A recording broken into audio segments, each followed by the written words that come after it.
নবীজি এই যুগের কথাই বলছিলেন সম্ভবত, যে ইউসবিহুর রাজুলু মুমিনান ওয়া ইউমসি কাফিরান, একজন ব্যক্তি সকাল করবে মুমিন অবস্থায়, সন্ধ্যা হবে কাফের অবস্থায়। আস্তাগফিরুল্লাহ। ওয়া ইউমসি মুমিনান ওয়া ইউসবিহু কাফিরান, সন্ধ্যা করবে মুমিন অবস্থায়, সকাল হতে হতে কাফের হয়ে। ইয়াবিউর রাজুলু দীনাহু লিআরাদি দুনিয়া, দুনিয়ার সামান্য স্বার্থে মানুষ তার দিনকে বিক্রি করে দিবে। বাংলার গ্রামে গ্রামে এখন এই যে খ্রিস্টান মিশনারিদের তৎপরতা দেখা যাচ্ছে। মানুষকে, মুসলমানদেরকে খ্রিস্টান বানানো হচ্ছে টাকার প্রলোভন দিয়ে, চিকিৎসা সেবার প্রলোভন দিয়ে। আপনারা কি দেখেও না বেকার ভান করছেন? শুনেও না শোনার ভান করছেন? যাদের প্রত্যক্ষ মদত এগুলো হচ্ছে, আল্লাহ পাকের কাছে জবাব দেওয়ার জন্য প্রস্তুত হয়ে যান আপনারা। দুনিয়াতে হয়তো কিছু হবে না, কেউ কিছু করতে পারবে না, কিন্তু কাল কিয়ামতে কে ছাড়ে আপনাকে, তাই দেখে নিব আপনার।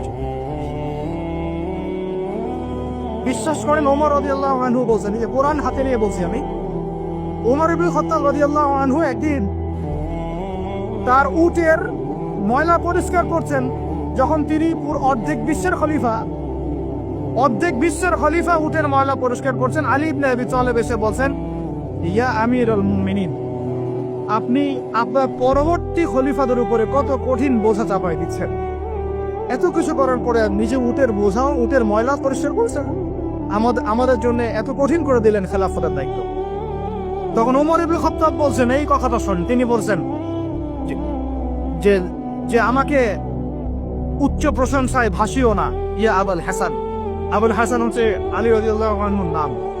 হে আলী, আমাকে উচ্চ প্রশংসায় ভাসিও না। আমি ভয় করি ইরাক তো তখন মুসলমানদের আওতায় আছে, ইরাকের ফোরাত নদীর কিনারায় যদি কোনো ছাগলের বাচ্চাও না খেয়ে মারা যায়, আমি ওমর ভয় করি কাল কিয়ামতের মাঠে আল্লাহ আমাকে এর জন্য জবাবদিহি করাবেন। কি বুঝলেন? ওই যুগ আর এই যুগ লা ইয়াস্তামিআন, এটা কখনো একসাথে মিলবে না। এগুলো জাদুঘরে চলে গেছে এখন। তিনি বলছেন, ওমর রাদিয়াল্লাহু আনহু যিনি জান্নাতের সার্টিফিকেট প্রাপ্ত মানুষ, যার জান্নাতের ঘর আল্লাহ রাসূল দেখে এসেছেন, তিনি বলছেন যে আমি ভয় করি ইরাকের ফোরাত নদীর কিনারায় কোন মেষ পালক বা ছাগলের বাচ্চা, মেষ শাবক, তারাও যদি না খেয়ে পানির পিপাসায় মারা যায়, আমি ওমর ভয় করি কাল কিয়ামতের মাঠে আল্লাহ আমাকে জবাবদিহি করবেন। আর কিছু বলতে হবে আপনাদেরকে? বাস, যার মধ্যে নফসের মধ্যে নূর আছে, তার জন্য উপদেশ যথেষ্ট। তুমি উপদেশ দাও, তুমি শুধু উপদেশ দাতা, লাস্তা আলাইহিম বিমুসাইতির, তুমি কারো প্রতি দারোগা নও। ফাযাক্কিরিন নাফাআতিয যিকরা, যদি উপদেশ কাজে আসে উপদেশ দিয়ে যাও।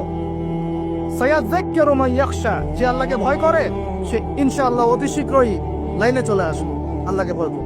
বাস, আমাদের কাজ এতটুকুই, এর বেশি আমাদের কোনো দায়িত্ব নাই।